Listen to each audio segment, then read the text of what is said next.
Bonjour. Alors, il y a une note qui circule, attribuée à l'ambassade de France au Cameroun. Elle date d'hier, apparemment. Oui, j'ai vu ça. Elle parlerait d'une possible situation de crise à Yaoundé. Et elle inviterait les Français sur place à se préparer. Bon, l'ambassade n'a pas confirmé ni infirmé pour l'instant, c'est ça? C'est ça, mais ça pose une question intéressante, je trouve. Concrètement, se préparer, ça veut dire quoi? On a peut-être regardé un peu ce que disent les fiches pratiques qu'on voit souvent dans ces situations. Bonne idée. Décomposons ça. Le tout premier conseil qu'on trouve souvent, c'est de faire un sac individuel d'urgence. Un par adulte, une sorte de kit de survie, quoi. Oui, et l'idée derrière ça, en fait, c'est vraiment l'autonomie immédiate. Si quelque chose se passe, évite que ce soit une évacuation rapide ou être coincé quelque part, avoir le minimum vital sous la main, ça change tout. Ah oui, je vois. Ça permet de tenir les premières heures, vous savez, celles qui sont souvent les plus chaotiques, sans dépendre forcément d'une aide extérieure qui, peut tarder. C'est une façon de reprendre un peu le contrôle face à l'inattendu, alors? C'est exactement ça. Reprise de contrôle, c'est bien dit. Alors justement, dans ce sac, pour assurer cette autonomie, qu'est-ce qu'on y met?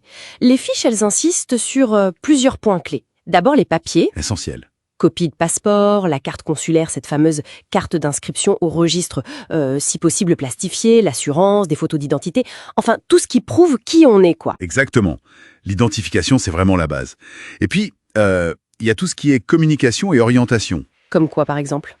Une petite radio et une lampe torche. Idéalement à manivelle ou avec des piles de rechange, pour pas être dépendant de l'électricité. Logique. Un sifflet aussi.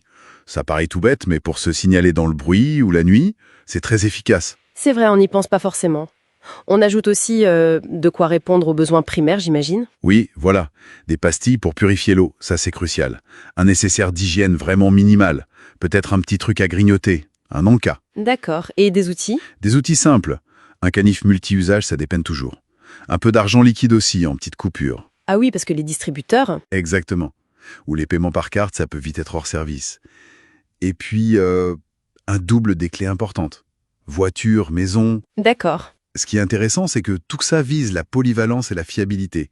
On cherche des trucs robustes, parfois même assez low-tech. Oui. L'eau, la lumière, pouvoir communiquer ou se signaler, avoir ses papiers, ça couvre vraiment l'essentiel pour tenir quelques heures, voire quelques jours critiques. Et il faut vérifier ce sac de temps en temps, j'imagine. Ah oui, c'est conseillé. Tous les 6 mois, par exemple, pour être sûr que les piles marchent encore, que les papiers sont à jour, etc. C'est logique. Bon, avoir un sac prêt, c'est une chose. Mais si jamais l'ordre, c'est de rester chez soi, confiné... Alors là, on passe au deuxième volet. Tout aussi important. La préparation à domicile. D'accord. L'objectif, là, change un peu. C'est plus d'être mobile, mais de pouvoir tenir sur la durée.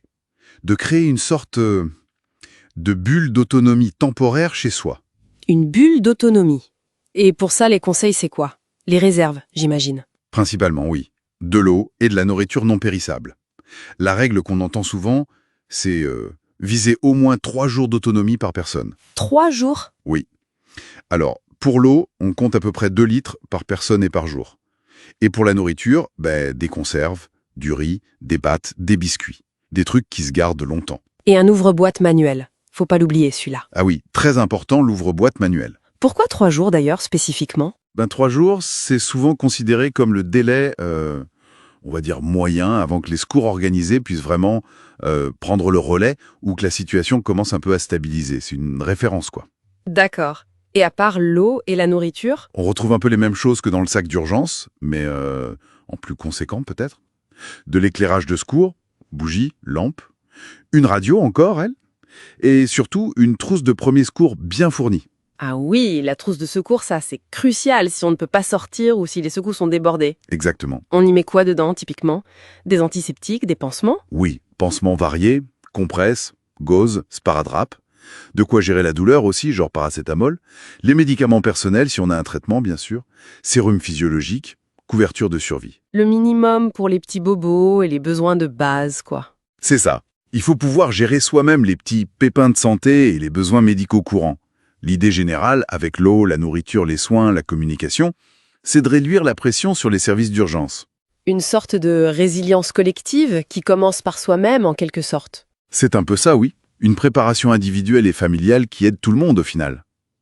Ah, et il y a aussi ce conseil très pratique, gardez toujours le réservoir de sa voiture assez plein. Au cas où il faudrait partir vite par ses propres moyens. Voilà. Si une évacuation devenait nécessaire et possible. Donc, si on récapitule un peu, on a d'un côté la mobilité, avec le sac d'urgence prêt à partir, C'est ça. et de l'autre, la capacité à tenir sur place avec les réserves à la maison. Exactement. Le fil conducteur dans tout ça, c'est clairement l'anticipation. Et chercher à être un minimum autonome face à l'imprévu. C'est tout à fait ça. Et il faut voir ces listes comme des guides, des pense-bêtes. L'important, ce n'est pas forcément d'avoir coché toutes les cases à la lettre. Non, bien sûr. C'est plutôt d'avoir réfléchi à sa propre situation, à ses besoins spécifiques, à sa famille, et d'avoir mis en place sa propre petite stratégie de préparation. C'est vraiment le principe qui compte, je crois. Oui, adapté à soi. Et ça nous amène peut-être à une dernière réflexion. Au-delà de ces alertes ponctuelles ou de zones géographiques particulières, est-ce que cette idée de se préparer activement aux imprévus, quels qu'ils soient, fait vraiment partie de notre façon de voir les choses au quotidien? C'est une bonne question. Voilà, de quoi réfléchir un peu. Merci de nous avoir suivis pour cette analyse.